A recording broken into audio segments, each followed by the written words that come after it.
दशक सहावा समास सातवा. दशक सहावा समास सातवा. सगुण भजन. जय जय रघुवीर समर्थ, जय जय रघुवीर समर्थ, जय जय रघुवीर समर्थ.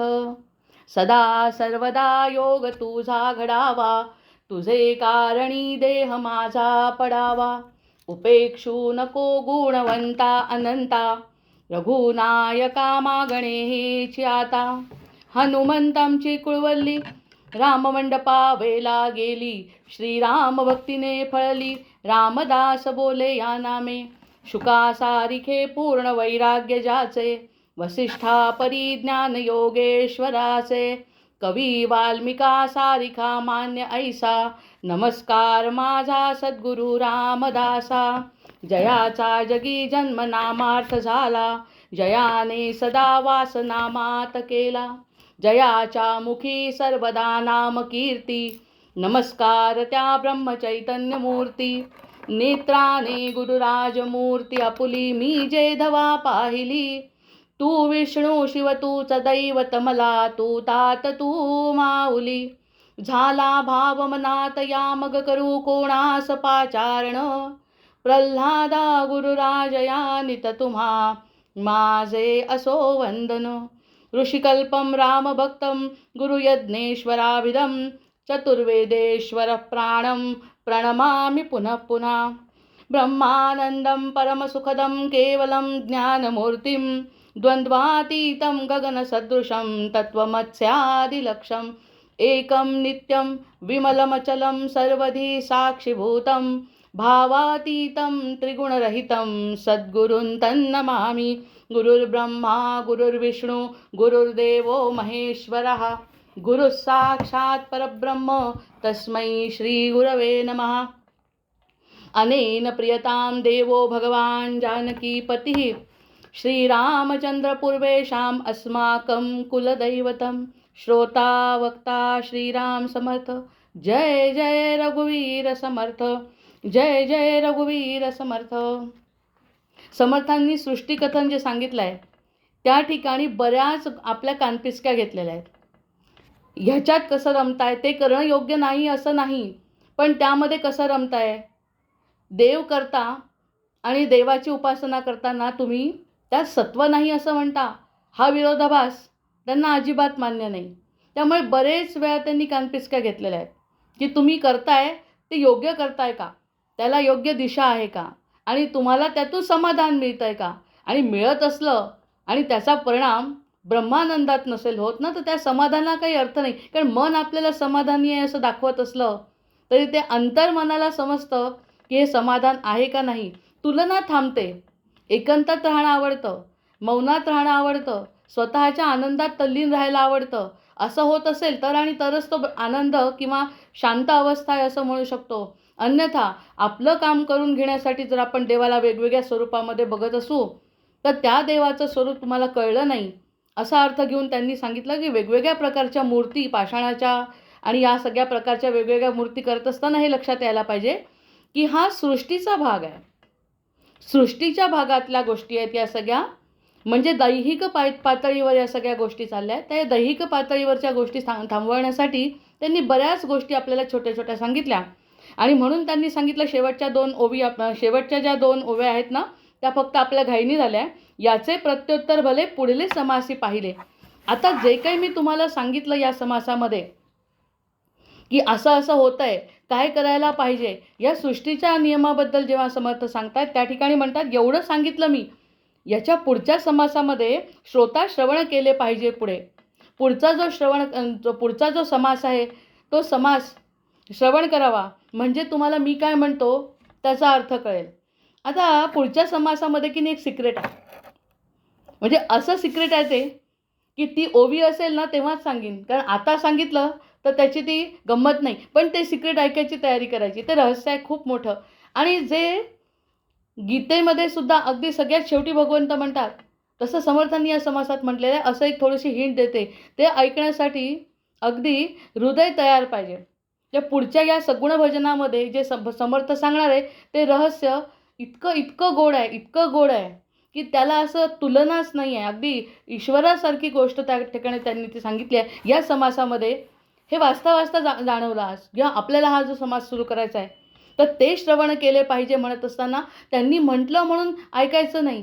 काहीतरी विशेष कोणत्या तरी समासास मिळेल असं वाटलं पाहिजे. आणि या समासात तर विशेष आहे. याचं कारण जे करत नाहीत समर्थ, त्यांची इच्छा नाही असं काही करायची, त्यासुद्धा गोष्टी त्यांनी केलेल्या आहे आपल्यासाठी. म्हणजे तो आपल्यावरती केलेला अनंत उपकार आहेत. त्या समर्थांचे अनंत उपकार आहे की स्वतःच्या स्वभावाव्यतिरिक्त त्यांनी ती गोष्ट सांगितली आहे. आपल्याला समजून घेताना खूप मनन चिंतन निजिध्यासन आणि शांत वृत्तीने हृदय अगदी कान अगदी आतुर होऊन त्या गोष्टीचं ज्या साधकाला दिसतील समजतील त्यांना समर्थ आपल्याला स्वतःहून मार्गदर्शन करतील याबद्दल शंका नाही. जसं गीतेच्या शेवटी श्रीकृष्णांनी सांगितलं आहे तेच तत्त्व मला या ठिकाणी सांगायचं. एवढा फक्त एक छोटी गोष्ट सांगते आणि त्याचं रहस्य फार मोठं आहे. तर ते श्रवण केले पाहिजे म्हणत असताना बोलता बोलता बोलता बोलता बोलण्याच्या ओघात समर्थ काय बोलले आणि बोलल्यानंतर ते त्यांनासुद्धा जाणवलं आणि ताबडतोब त्यांनी विषय बदलला. असे हे समर्थ आहेत. हे सांगताना ती ओवी जेव्हा येईल त्यावर निरूपण करीन. पण एकही गोष्ट या समासातली सोडू नये, कोणत्याच समासातली सोडू नये. कोणत्या क्षणी आपल्याला काय आवडून जाईल सांगता येत नाही, आपल्या हृदयाला काय भावेल सांगता येत नाही, आणि कोणत्या क्षणी आमूलाग्र परिवर्तन होऊन अमृताचा कण आपल्याला मिळेल खरंच सांगता येत नाही. त्यामुळे अगदी कान हृदय शांत ठेवून या सगळ्या गोष्टीचा विचार करावा असं समर्थांनी थोडी कल्पना हिंट दिली असं समजायला हरकत नाही. एवम सृष्टी मिथ्या जाणं, या प्रकारे सृष्टी मिथ्या जाणायचे. या प्रकारे आता या प्रकारे सांगण्यासाठी त्यांनी पूर्ण समास खर्च केला आहे. त्यामुळे आता या प्रकारेमध्ये सगळं आलं. जसं आपण नेहमी म्हणतो की अथातो ब्रह्मजिज्ञासा, या अथातो ब्रह्मजिज्ञासावर या एका छोट्याशा वाक्यावर दिवस दिवस नाही वर्ष वर्ष प्रवचन करतात लोक. वर्ष वर्ष अथातो. अथातो म्हणजे आता, अथातो म्हणजे आता, आणि ब्रह्मजिज्ञासा म्हणजे आत्मजिज्ञासा, ब्रह्मजिज्ञासा, देवजिज्ञासा काहीतरी, म्हणजे जी मोठी गोष्ट आहे ती पण अथातो. अथातो म्हणजे आता. आता म्हणजे केव्हा? केव्हा यासाठी पूर्ण वेदांत सांगतात. आतासाठी पूर्ण वेदांत सांगतात. म्हणजे या आता शब्दाला इतकं महत्त्व आहे. म्हणजे आता ही गोष्ट जी घडते ती आधी कधीच घडली नाही आणि ही टिकावी ही इच्छा आहे ना. म्हणून अथातो ब्रह्मजिज्ञासावरती लोक वर्ष वर्ष प्रवचन करतात आणि ते आपण ऐकले आहेत. त्या अथातोसारखंच एवम सृष्टी मिथ्या जाणं, अशा प्रकारे सृष्टी मिथ्या जाणा. आता आपल्याला समासामध्ये त्यांनी सांगितलं की सृष्टीचं मिथ्यत्व कसं आहे. एवढं समजल्यावर एवमचा अर्थ आता आपल्याला पटकन समजतो. आता कसा समजतो एवमचा अर्थ?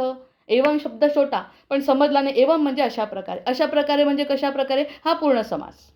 तसं अथातो ब्रह्मजिज्ञासा म्हणजे ब्रह्मजिज्ञासा केव्हा? आता. आता म्हणजे केव्हा? हे सगळं ऐकल्यानंतर, वेदांत ऐकल्यानंतर, त्याचं भाष्य ऐकल्यानंतर, सगळ्यांचे गुरुचे आशीर्वाद घेतल्यानंतर, स्वतःची बुद्धी स्थिर झाल्यानंतर, या सगळ्या गोष्टी झाल्यानंतर ब्रह्मजिज्ञासा. म्हणजे ब्रह्मजिज्ञासा मोठी गोष्ट आहे पण आताला खूप महत्त्व आहे. म्हणजे मी जिवंत आहे आणि हे सगळं समजण्याची पात्रता माझ्यामध्ये आहे, हा आतामध्ये अर्थ आहे. आत्तापर्यंत मृतच, आत्तापर्यंत ही इच्छा पण नाही, जिज्ञासा पण नाही. त्यामुळे त्या आताला खूप महत्त्व आहे. अशा दृष्टीने लोक जेव्हा बोलतात ना तेव्हा या प्रत्येक शब्दात एवम म्हणजे अशा प्रकारे ही सृष्टी मिथ्या जाणा. अशा प्रकारे आता तरी समजलं असेल की सृष्टी मिथ्या आहे, कशामध्ये लक्ष जात आहे वगैरे, जाणवणी रक्षावे सगुण. मग त्यामुळे आता ही मिथ्या जरी पृथ्वी असली तरी रक्षावं सगुणाला. सगुण देह, सगुण म्हणजे देह, निर्गुण म्हणजे निराकार, पण सगुणाला रक्षा. ह्या ओवीवरती किती चिंतन होत आहे की सगळी सृष्टी मिथ्या आहे, सगळी सृष्टी मिथ्या आहे. आणि तशी मिथ्या नाही आहे, प्रत्यक्षामध्ये ती आहे, पण वेदांताच्या दृष्टीने किंवा आपण त्याच्यामध्ये लक्ष घालण्याच्या दृष्टीने ती मिथ्या आहे ना. मग जाणावं, पण सगुणाला जाणावं. हे जाणलं नाही सगुणाला. आता जर सगुणाला जाणलं, आताही जर सगुणाला जाणलं नाही तर काय जाणलं? याचं कारण सगुणाची गरज आहे. आता आपल्याला सगुणाची गरज आहे. आता आपल्याला देहाची गरज आहे. आता आपल्याला कानांची गरज आहे. आता आपल्याला घ्राणेंद्रियाची गरज आहे. आता आम्हाला बुद्धीची गरज आहे. आता आम्हाला चित्ताची गरज, जरी ते सूक्ष्म शरीर असलं तरी चित्ताची सुद्धा गरज आहे. म्हणजे दैहिक ज्या सगळ्या गोष्टी आहेत ना ते सगळ्या आता मला पाहिजे. इकडे सांगितलं मिथ्या, म्हणजे या ओवीवर सुद्धा वर्षभर प्रवचन करतील लोक.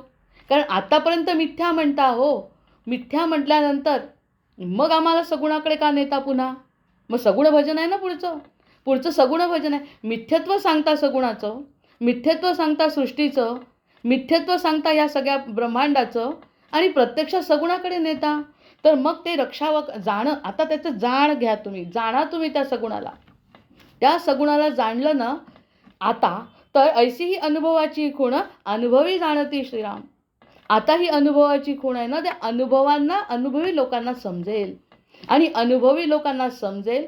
अनुभवी लोक सांगतील, अनुभवी लोक ऐकणारे लोक ऐकतील आणि त्याचा अनुभव घेतील. अशी ही साखळी आहे. अनुभवी सांगतील, अनुभव घेतील, मग सांगतील, आपण ऐकू आणि आपणही अनुभव घेऊ. म्हणजे मग त्यासाठी रक्षावे सगुण. यासाठी सगुणाला रक्षण करणं आवश्यक आहे. आता जर माझा देह नसेल, आता मला ज्ञान झालं, सगळं मला कळलं, मला पाहिजे आहे तो सोन्याचा गोळा, मला पाहिजे आहे ते सोलीव सुख, मला पाहिजे आहे. पण माझ्याजवळ शरीरच नसेल, तर शरीर संपून गेलं तर मग ही पण इच्छा राहील आणि पुन्हा जन्म घ्यावा लागेल ना. ही इच्छा, सत्वगुणाची जरी इच्छा, आपली प्रकृती 3 गुणांनी बनलेली आहे. मग सत्व, रज आणि तम. आता रज आणि तम जरी सोडले तरी सत्वगुणांनी जरी मला वाटलं की मला आत्म्याला जाणायचं आहे, मला देव बघायचा आहे, त्यांनी सुद्धा समजा माझा देह संपला, तर देह संपला आणि इच्छा राहिली तर पुन्हा चांगल्या कुळात येईल जन्म, एखाद्या योग्यांच्या घरात येईल, लवकर भगवत प्राप्ती होईल, ते सगळं होईल. पण त्यासाठी जन्म तर घ्यावा लागेल ना. मग त्यामुळे हे सगुणाला आतापासून सांभाळा, नाहीतर जन्मास कारणीभूत हा सगुणच होईल ना पुन्हा. म्हणून सगुणाला सांभाळा. आता जो सगुण आहे आपल्याजवळ, आपला जो देह आहे, त्या देहाला सांभाळा. मग त्या देहाला कसं सांभाळायचं आणि त्यातून काय मिळतं याचा अनुभवी लोक तुम्हाला अनुभव सांगतील. आणि अनुभव सांगतायत आणि ते जाणतात आणि ते जाणल्यानंतर श्रवणकर्त्यांनी ते ऐकावं, ऐकल्यानंतर ते चित्तात ठसवावं आणि त्या चित्तात ठसल्यानंतर या देहाची काळजी घ्यावी. आता देहाला फार अनन्यसाधारण महत्त्व आहे. समुद्र पार करायचा आहे, होडी आहे, होडी लागेलच ना, नाव लागेलच. नावेच्या शिवाय समुद्र पार करणे शक्य नाही आहे. पोहत पोहत किती जाणार आहे? आपल्या कष्टाने जरी जायचं ठरवलं किती वेळ जाणार आहे? तेच आपण जहाजात बसलो तर पटकन पार होऊ. पण म्हणून पुढे जहाज नाही घेऊन जायचं आहे, पण जहाज आवश्यक आहे. मग जहाजाची डागडुजी करावी लागेल. जहाजाची जर डागडुजी केली नाही तर पाणी जाईल आणि डुबेल. त्यामुळे या जहाजाची डागडुजी व्यवस्थित पद्धतीने विवेकाने करायची. विवेक तर समर्थांना आवडतोच. विवेकाने डागडुजी करायची, इकडे जाऊ नाही द्यायचं. या इंद्रियांना इकडे जाऊ न देता, म्हणजे इंद्रियांना वशमध्ये आणून सृष्टीकडून घेऊन देहामध्ये ठेवायचं आणि देहाला सांगायचं हे आणि हे, ते म्हणजे तेच पहा. असा हा रक्षावं, जाणोनी रक्षावे सगुण. अशा प्रकारे सगुणाला रक्षण करावं. या 2 ओव्या आपल्या कालच्या राहिल्या होत्या. सगुणाचं रक्षण करावं, असं अनुभवाची खूण अनुभवी जाणती श्रीराम. इति श्रीदासबोधे गुरु शिष्य संवादे सृष्टिकथन नाम समास षष्ठ समर्थचरणी समर्पित. आता जो सगुण भजन समास सुरू होतो आहे, सगुण भजन सुरू व्हायला वेळ आहे. कारण की त्याच्यासाठी आधी सगुण भजनाबद्दल बोलत असताना त्यांनी जेव्हा देहाचं रक्षण करायला सांगतात, तर या ठिकाणी समर्थांनी नुकतंच सांगितलं आहे आपल्याला की आपल्याला विश्वामध्ये, हे जे विश्व आहे त्या विश्वामध्ये विरोधाभास आहे, मायाही आहे आणि ब्रह्मही आहे. समजलं आता सृष्टिकथनामध्ये की मायेकडे लक्ष न देता ब्रह्माकडे लक्ष द्यायचं आहे. म्हणजे काहीतरी वेगळी वस्तू, आत्मवस्तू शोधायची आहे ना, माया आणि ब्रह्म, किंवा ज्याला वेदांताच्या भाषेत आत्मा आणि अनात्मा म्हणतात.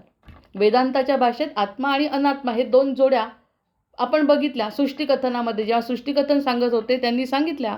मग अनात्मा वस्तू कशी आहे? आत्मा ज्या ठिकाणी, आत्म्याचा विचार जर करायचा नसेल तर ती कशी आहे? दृश्य आहे, दिसते. सगळ्यात महत्त्वाचा फरक म्हणजे, सगळ्यात मोठी गोष्ट म्हणजे ती दिसते.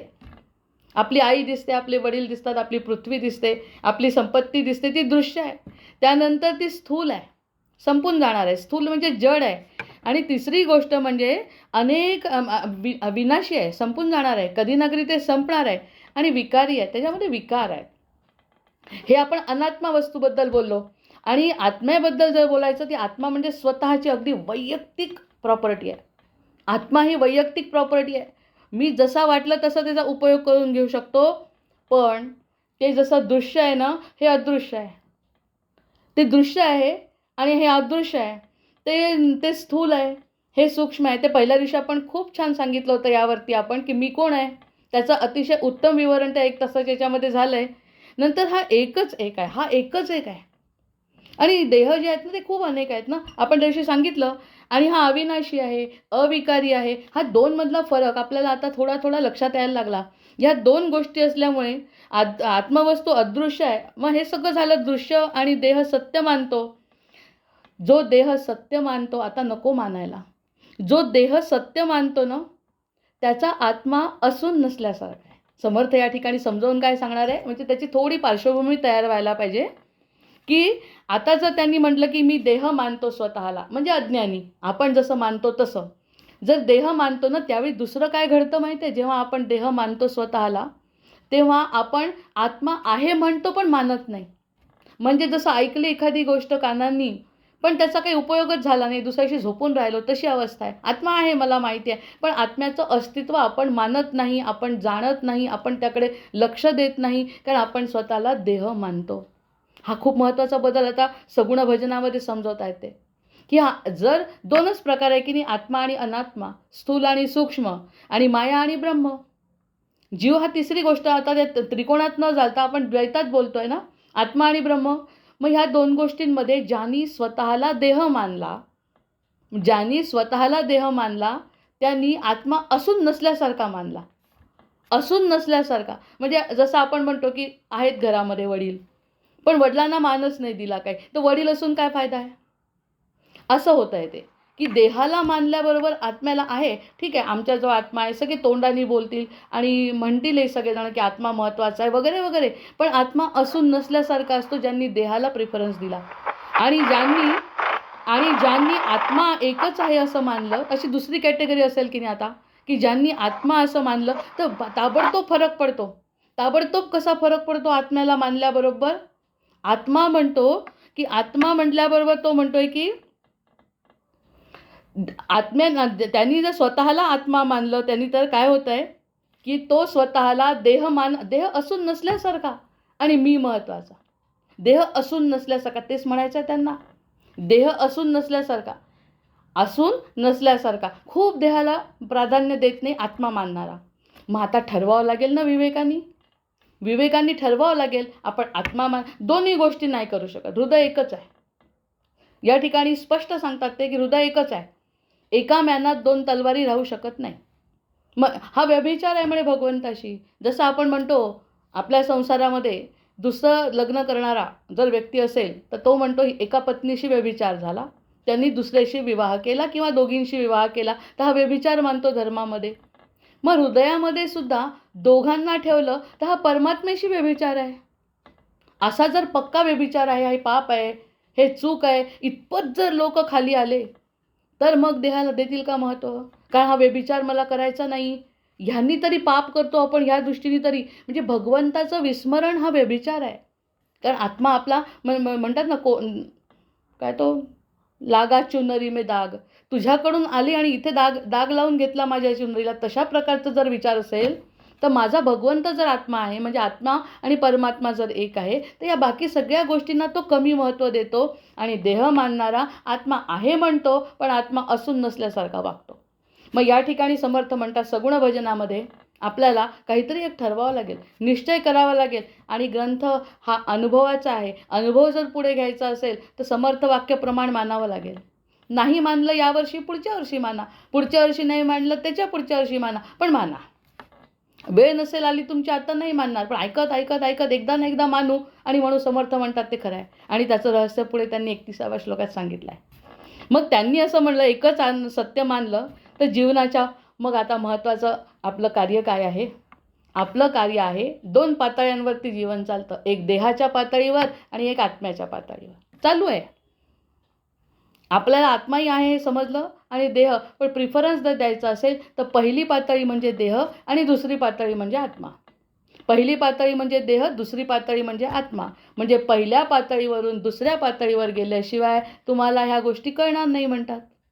म्हणजे तुम्हाला इनडायरेक्टली काय करावं लागेल, या सगळ्या गोष्टींना कमी महत्त्व देऊन होडीसारखं देहाला मानावं लागेल. पण होडीला ठिकठिकाणी डागडुजी करावी लागेल. कारण जे काही त्या शरीराला लागतं आहे त्या सगळ्या गरजा पूर्ण करायच्या आहे. सगळ्या गरजा पूर्ण करायच्या, कर्तव्य पूर्ण करायचे, सगळं करायचं आहे. पण डागडुजी करत राहायची, त्याला पण शांत ठेवायचं. पण ते कशासाठी वापरायचं आहे? वेळ मिळाला की भजन, वेळ मिळाला की श्रवण, वेळ मिळाला की कीर्तन, वेळ मिळाला की समाधी आणि ध्यान आणि माझी भगवंताशी भेट कधी होईल ही तळमळ. या जीवनातल्या टप्प्यांवर ह्या गोष्टी जर पहिल्या पातळीवरून दुसऱ्या पातळी गेल्या तर हा अनुभव येण्याची शक्यता आहे. आणि सगुण भजनामध्ये ते सांगतात, सृष्टिकथन झालेलं आहे. ब्रह्म आत्मस्वरूप आहे. ब्रह्माचं स्वरूप काय आहे? आत्मस्वरूप. त्याला काही घेणं देणं नाही कशाशी. त्याचा पण भाग कळला पाहिजे ना. ब्रह्म आत्मस्वरूप असल्यानं स्वतःतील आत्मस्वत्वाची जर ओळख झाली, आपण ब्रह्माचेच आहोत किंवा परमात्म्याचेच आहोत असं म्हटल्याबरोबर जो विश्वामध्ये व्यापून राहिला आहे की नाही, आपल्यातही आहे आणि विश्वातही आहे. आत्माराम, राजाराम, निर्गुण राम. आत्माराम, राजाराम, निर्गुण राम ह्या 3 पायऱ्या आहेत. तर आत्माराम जो माझा आत्माराम जर निर्गुण राम असेल तर राजारामही रामच आहे. ही विश्वाची संकल्पना जेव्हा मनामध्ये स्पष्ट होईल, ही ओळख झाली की ते ब्रह्म आणि विश्वातील ब्रह्म आणि माझ्यातलं ब्रह्म जे मूळ आहे ते सगळं एकच आहे म्हणतो तो. मग मग आपोआपच काय ते बाकीचे जे रोग आहेत आपले, की लोभ, काम, क्रोध, मद, मोह, ईर्ष्या वगैरे सगळे होत नाही. कारण ते आणि आपण वेगळं जाणवत नाही. त्यांचं त्यांच्याजवळ, आपलं आपल्याजवळ. रागच येत नाही, लोभ होत नाही, कारण आपल्याला काही घेऊनच जायचं नाही, आपल्याला देहाला महत्त्वच द्यायचं नाही.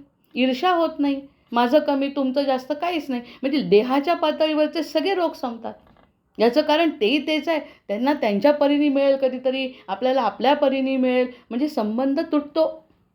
संबंध तुटल्यामुळे आता यावर कशाचं झाकण होतं लागलेलं? फक्त मायेचं. मायेचं झाकण होतं फक्त ह्या गोष्टी ओपन होण्यासाठी. सोपं नाही आहे. पण जे कळतं आहे त्यावरती निर्णय होणं आवश्यक आहे. मग हे जर झाकण हा स्वतःला आपल्याला नको असलेला भाग जर बाजूला काढला, नको असलेला जो आपल्याला हवासा होता आत्तापर्यंत, तोच हवा वाटत होता, तो हवा वाटत असलेला भाग जर असा बाजूला केला, तर मूळ तत्त्व जर बाहेर आलं, तर अनात्म भाग काढून टाकला. अनात्म भाग काढून टाकणे, या सगळ्या गोष्टींकडे दुर्लक्ष करणे, देहाचा उपयोग आत्मा मिळवण्यासाठी करणे, असं जर केलं तर तो बाजूला सरल्या गेल्यावर आपण वरच्या पातळीवर जातो. त्यासाठी विवेकाने विचार करून कुठे काय ठिकाणी कोणता निर्णय घ्यायचा ते घेऊन सतत भगवंताच्या नामस्मरणाचं सगुण भजन म्हटलं आहे ना, तर सगुण भजनामध्ये आत्तापर्यंत उपासनेबद्दल कसं बोलले, देवाबद्दल कसं बोलले, आता सगुणाबद्दल जेव्हा बोलत आहेत समर्थ, त्या ठिकाणी सगुणाकडे नेत असताना आधी मनाची तयारी करतात. या 2 भिन्न गोष्टी आहेत. देह आणि आत्मा या भिन्न गोष्टी आहे. एका म्यानात 2 तलवारी राहू शकत नाही. निश्चित करा, देह महत्त्वाचा का आत्मा महत्त्वाचा. आत्मा महत्त्वाचा असेल तर देहाला वापरून घ्या. देह महत्त्वाचा असेल तर अजून वेळच यायची आहे. देहाला जर तितकंच महत्त्व द्यायचं ठरलं असेल तर अजून तुमची वेळ यायची आहे. मग आपला देह सगुण म्हणून आपल्या देखरेखीखाली सगुण आपला देह आपल्याला जितका महत्त्वाचा आहे ना, मग आता आपला देह जितका आता माहीत झालं की देहाची गरज आहे, तर तो देव देखील तितकाच महत्त्वाचा आहे. आता माझा देह जर मला महत्त्वाचा आहे तर तो देव जो आहे ना सगुणातला, तोही मला तितकाच महत्त्वाचा आहे. असा या लेवलवरती तो सगुण आणि मी सगुण. मी निर्गुण व्हायचीच आहे, कारण आपली पहिलीच तर पायरी आहे आत्ता कुठे, की आपण आपला देह समजू लागलो. कोणता देह? ज्या ठिकाणी आत्म्याचा संबंध आहे, देहाचा संबंध नाही. देहाचा संबंध बाजूला करून मूळ रूपामध्ये जर आपण आपल्या स्वतःच्या देहाकडे बघू लागलो तर सगुण देहसुद्धा देवाचा आपला वाटू लागतो. म्हणजे त्यांनी बरोबर आवरणं बाजूला केले की नाही, की गंगेला जायचं आहे, गंगेचं स्नान तनानी करण्यापेक्षा मनानी केल्यावरच गंगा पावणार आहे. आज ते गंमत आली की ज्या ठिकाणी गंगेला जाऊन विचारलं मी आत्ता पाप धुवून आली तुझ्यामध्ये, पापनाशिनी गंगे मी तुझ्यामध्ये पाप धुतलंय, आता तू घेतलं का माझं पाप? तर गंगा म्हणाली हो मी घेतलं म्हटल्याबरोबर मग आता तू काय करणार त्याचं? ती म्हणाली मी काय करते, मी काही इतकी वेडी नाही माझ्याजवळ ठेवून घ्यायला. मी माझ्या समुद्रात जाते, मी स्वतः जाते, माझ्यासोबत जे सगळं आहे ते समुद्रात जातं माझ्यासोबतच. माझं पाणी म्हणजेच तुमचं पाप सगळं समुद्रात जातं. ह्याला वाटलं अरे गंगेत टाकलं आपण आणि ते तर समुद्र. गंगा म्हणते माझ्याजवळ काहीच ठेवत नाही. तसा आत्मा आहे, आपल्याजवळ आहे. या जन्मी देहात ठीक आहे, राहायला तर राहिला, पुढच्या वेळेस कुठेतरी दुसरीकडे निघून जाईल. जसे ही गंगा दिसते आपल्याला की समुद्रात. हा समुद्राला विचारायला गेला की समुद्रा माझं पाप गंगेने आणलं का? समुद्र म्हणाला हो आणलं आहे. पण मग तू काय करणार? मी काय करणार? माझ्यामध्ये काही नाही ठेवू शकत. मी वाफ करतो, बाष्प करतो आणि बाष्प ढगामध्ये सोडतो. तुझं पाप ढगात सोडलं. अरे ढगात सोडलं, हा ढगामध्ये विचारायला गेला, अरे ढगा तुला समुद्राने आणि गंगेने दिलंय का पाप? हो, माझ्याजवळ भरपूर पाप आहे तुझं. मग काय करशील त्याचं? त्याचा पाऊस पाडतो म्हणे. कारण माझ्याजवळ काय ठेवणार? कोणीच कोणाजवळ ठेवत नाही. कोणतीच गोष्ट कोणाजवळ राहत नाही. हेच तर महत्त्वाचा नियम आहे सृष्टिकथनाचा. कोणीच मग ढगांनी म्हणतं तू कुठे पाडशील? तुझ्यावरच. कारण तूच दिलं आणि तुझ्यावर येणार. कारण आमचा कर्माचा सिद्धांत स्पष्ट आहे. आमच्याजवळ जे सृष्टिकर्ता अतिशय हुशार आहे. सृष्टिकर्ता इतका हुशार आहे की जे तुमचं घेतलं पेराल ते उगवेल. आता नाही, पुढच्या जन्मी, पुढच्या नाही, त्याच्या पुढच्या जन्मी तुम्हाला भोगावंच म्हणजे गंगेमध्ये टाकून फायदा काय झाला? पण मनाने निवृत्ती घेतली मणिकर्णिका घाटावर जाऊन मनातल्या मनात, तर बाकी मग आपण मुक्त आहे. कारण आत्म्याशी संवाद आहे ना. मग आत्म्याशी संवाद जर करायचा असेल, आत्म्याशी जर संवाद झाला तर मग आपल्याला कोणी धरू नाही शकत. कारण नैनम छिंदंती शस्त्राणी, आम्हाला कोणी नाही. मग गंगेतही टाकायची गरज नाही. गंगा वाहून नेण्याची गरज नाही. कारण गंगा शंकराच्या जटेत आहे. गंगा जर शंकराच्या जटेत आहे तर आपण जटेवरच आहे ना. शंकराच्या वर डोक्यावर आहे. मग कसली भीती आहे कशाची? अशा प्रकारचं जर कुणाच्याही जवळ गेलं कर्माचा सिद्धांत घेऊन, देह घेऊन गेलो, भौतिक गोष्टी घेऊन गेलो, कुठे आपल्याला थांबता येत नाही. पुन्हा आपल्याजवळ वापस येतात. मग इतकं जर स्पष्ट आहे तर या प्रेमामध्ये संपूर्ण आत्मनिवेदन घडतं. मग जेव्हा एकदा देवावरती प्रेम होतं की नाही, देवावरती जर प्रेम झालं, कारण माझा देह आणि भगवंताचा देह सारखाच आहे. माझा देह आणि भगवंताचा देह सगुणामध्ये आम्ही दोघं सारखं आहे. मग पुढे जाऊन ते सांगणारच आहे आपल्याला की आपण निर्गुण तर भगवंत निर्गुण. त्या निर्गुणापर्यंत नेतील आपली जशी पात्रता असेल तसं. मग त्या ठिकाणी त्यांना कळलं तर प्रेम निर्माण होतं. अरे माझाही देह महत्त्वाचा, तुझाही किती सुंदर दिसतोय, तुलाही सुंदर पितांबर, तुझं धनुष्य किती सुंदर, तू अजानुभाऊ वगैरे वगैरे. मग ते प्रेम जर एकदा निर्माण झालं म्हणतात, तर प्रेम जर निर्माण झाल्यानंतर काय घडतं? प्रेम निर्माण झालं मग त्या ठिकाणी घडतं आत्मनिवेदन. आणि जी सगळ्यात महत्त्वाची भक्ती आहे, आत्मनिवेदन भक्ती जी आहे ना, ती सगळ्यात महत्त्वाची नवविधा भक्तीमधली शेवटची भक्ती, की त्या ठिकाणी माझं प्रेम आहे. जर माझं एखाद्या व्यक्तीवर प्रेम आहे, संसारात सुद्धा, तर आपण आपल्या सगळ्या गोष्टी त्यांना सांगतो आणि त्यांनी सांगितलेली शिक्षासुद्धा भोगतो, त्यांनी केलेलं प्रेमसुद्धा अनुभवतो. आपण जी गोष्ट त्यांना सांगतो ते आपल्याला शिक्षा देतात, आम्हाला मान्य आहे, कारण आमचं त्या व्यक्तीवर प्रेम आहे. नवरा बायकोमध्ये सुद्धा असं घडतं, मायलेकांमध्ये सुद्धा असं घडतं, मित्रांमध्ये सुद्धा असं घडतं. जे खरे प्रेम करतात ते एकमेकांना सगळं सांगतात आणि सांगितल्यानंतर घडतं काय? त्यांनी आनंद व्यक्त केला तर दोघं एकमेकांना मिठी मारतात आणि त्यांनी जर सांगितलं तुझं चुकलं तर आम्ही क्षमा मागायला तयार आहे, सरेंडर. म्हणजे कोणत्याही पद्धतीने प्रेम जर असलं तर आत्मनिवेदन भक्तीतून पश्चात्ताप मुक्त होऊ शकतो आणि मुक्त जीवन जगू शकतो. आत्मनिवेदन भक्ती घडते प्रेम निर्माण झाल्यावर. प्रेम केव्हा निर्माण होतं? सगुणात. की मी सगुण, तूही सगुण. माझं खूप प्रेम आहे आता रामावर.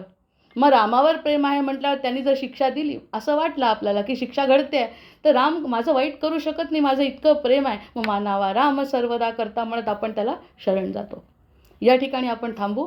उद्या पूर्ण याचं विवेचन घेते आणि या ठिकाणी थांबते. भरजन भव आणि 3 ओव्या वाचायच्या. झाले साधनाचे, जय श्रीराम. झाले साधनाचे फळ, संसार झाला सफळ, निर्गुण ब्रह्म ते निश्चळ, अंतरी बिंबले श्रीराम. हिशोब झाला मायेचा, झाला निवाडा तत्वांचा, साध्य होता साधनाचा, ठाव नाही श्रीराम. स्वप्नी जे जे देखिले ते ते जागृती सोडाले, सहजच अनुवाच्या झाले, बोलता नाही श्रीराम. ऐसे विवेक जाणावे, प्रत्येक खुणे समानावे, जन्म मृत्यूच्या नावे, शून्याकार श्रीराम. भक्ताचे निसाभिमाने, कृपा केली दाशरथीने, समर्थ कृपेची वचने, तो हा दासबोध श्रीराम. 20 दशक दासबोध, श्रवणाद्वारे घेता शोध, मनन करत्यास विषद, परमार्थ होतो श्रीराम. 20 दशक 200 समास, साधके पाहावे सावकास, व्यर्था विशेष कळो लागे श्रीराम. ग्रंथाचे करावे स्तवन, स्तवनाचे काय प्रयोजन, येथे प्रत्यास कारण प्रत्यो पावा श्रीराम. देहे तो पाचभूताचा, करता आत्मा तेथीचा, आणि कवित्व प्रकार मनुष्याचा, आकाशावरून श्रीराम. सकळ करणे जगदीशाचे, आणि कवित्वचे काय मनुष्याचे, असे अप्रमाण बोलण्याचे काय घ्यावे श्रीराम. सकळ देहाचा झाडा केला, तत्व समुदाय एवढाला, तेथे कोण्या पदार्थाला फुले म्हणावे श्रीराम. ऐसे हे विचाराची कामे, उगेच भ्रमो नये भ्रमे, जगदीश्वरानुक्रमे सकळ केले श्रीराम. जय जय रघुवीर समर्थ. वंदे देवं विष्णुमशेषस्थितिहेतुं त्वामध्यात्मज्ञानविरन्तर्हृदिभाव्यं हेयाहेयद्वन्द्वविहीनं परमेकं सत्तामात्रं सरवरदुष्टं ऋषिरूपं प्राणापानौ निश्चयबुद्ध्या रुधिरुद्ध्वा चित्वा सर्वसंशयबन्धं विषयौघान् पश्यन्ति संयं गतमोहायतयस्तं वन्दे रामं रत्नकिरीटं रविभासं मायातीतं माधवमाद्यं जगदादि मानातीतं मोहविनाशं मुनिवन्द्यं योगिद्धेयं योगविधानं परिपूर्णं वन्दे रामं रञ्जितलोकं रमणीयं भावाभावप्रत्ययहीनं भवमुख्यै योगासक्तैरर्चितपादाम्बुजयुग्मं नित्यं शुद्धं बुद्धिमनन्तं प्रणवाख्यं वन्दे रामं वीरमशेषासुरधावम् त्वं मे नाथो नातीतकार्याखिलकारी मानातीतो माधवरूपोऽखिलधारी भक्त्यागम्यो भावितरूपो भवहारी योगाभ्यासैर्भावितचेतः सहचारी त्वामद्यन्तं लोकततीनां परमीशं लोकानां नो लौकिकमानैरुदिगम्यं भक्तिश्रद्धाभावसमेतैर्भजनीयं वन्दे रामं सुन्दरमिन्दीवरनीलं को वा ज्ञातुं त्वामतिमानं गतमानं मानासक्तो माधवशक्तो मुनिमन्यं वृन्दारण्ये वन्दितवृन्दाकरवृन्दं वन्दे रामं भवमुखवन्दं सुखकन्दं नानाशास्त्रैर्वेदकदम्बैर्प्रतिपाद्यं नित्यानन्दं निर्विषयज्ञानमनादिं मत्सेवार्थं मानुषभावं प्रतिपन्नं वन्दे रामं मरकतवर्णं मथुरेशं श्रद्धायुक्तो यः पठतीमं स्तवमाद्यं ब्राह्मं ब्रह्मज्ञानविधानं भुविमर्त्य रामं श्यामं कामिदकामप्रदमीशं ध्यात्वा पातकजालैर्विगतः स्यात् सीताकान्तस्मरण जय जय राम महारुद्र हनुमान की जय. जय जय रघुवीर समर्थ भर्जन भव बीजाचे अर्जन सुख संपत्तीचे तर्जन यमदूताचे राम गर्जन बोला राम राम राम बोला राम राम राम बोला राम राम राम. आवाहनं न जानामि तवार्चन पूजाञ्चैव न जानामि क्षम्यतां परमेश्वर क्षम्यतां परमेश्वर क्षम्यतां परमेश्वर. जय जय रघुवीर.